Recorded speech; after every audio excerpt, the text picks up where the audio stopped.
ষড়যন্ত্র, এটা বিপ্লব নয়। অনলাইনে মিথ্যা ও ভুয়া তথ্য ছড়ানোর শীর্ষে রয়েছে ভারত। বিশ্বব্যাপী মানুষ যেসব বড় হুমকির মুখোমুখি হতে পারে তার মধ্যে অন্যতম বিবেচিত হয়েছে মিথ্যা তথ্য। বিশ্ব অর্থনৈতিক ফোরামের গ্লোবাল রিস্ক 2024 শীর্ষক প্রতিবেদনে এই বিষয়গুলো উঠে এসেছে। প্রতিবেদনটিতে বিশ্লেষকদের মতামতের ভিত্তিতে এই মিথ্যা তথ্য ও ভুয়া তথ্য ছড়ানোকে বড় ঝুঁকি হিসেবে চিহ্নিত করা হয়েছে। সেখানে মিথ্যা তথ্য ও ভুয়া তথ্য ছড়ানোর ঝুঁকির দিক থেকে শীর্ষে রয়েছে ভারত।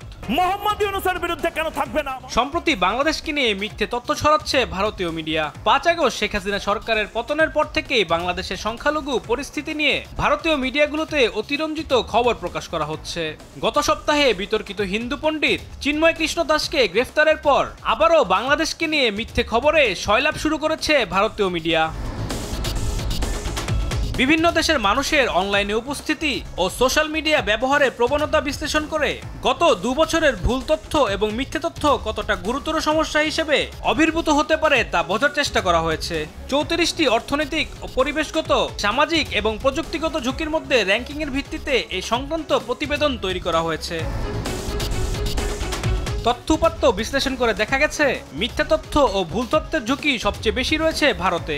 140 কোটি জনসংখ্যার দক্ষিণ এশিয়ার দেশটিতে 2019 সালের নির্বাচনে ভুয়া খবর ব্যাপকভাবে ছড়িয়ে পড়েছিল।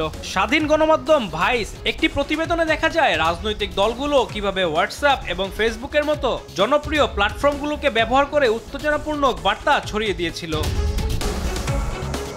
আরো তথ্য-উপাত্ত বিশ্লেষণ করে দেখা যায় ভুল ও মিথ্যে তথ্যের প্রভাবের উচ্চ ঝুঁকির মুখোমুখি রয়েছে আরো কয়েকটি দেশ। দেশগুলো হচ্ছে সৌদি আরব, পাকিস্তান, রোমানিয়া, আয়ারল্যান্ড, যুক্তরাষ্ট্র, সিয়েরা লিওন, ফিনল্যান্ড ও ফ্রান্স। এই দেশগুলোর ক্ষেত্রে এই ঝুঁকিকে 34টি ঝুঁকির মধ্যে চতুর্থ থেকে ষষ্ঠ স্থানে রাখা হয়েছে।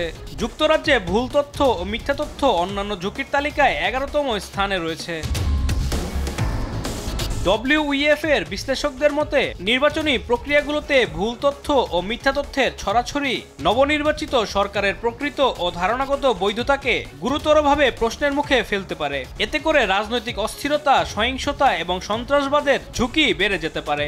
পাশাপাশি দীর্ঘমেয়াদে গণতান্ত্রিক প্রক্রিয়াগুলো ক্ষতিগ্রস্ত হতে পারে। নিউজ ডেস্ক, দেশ টিভি।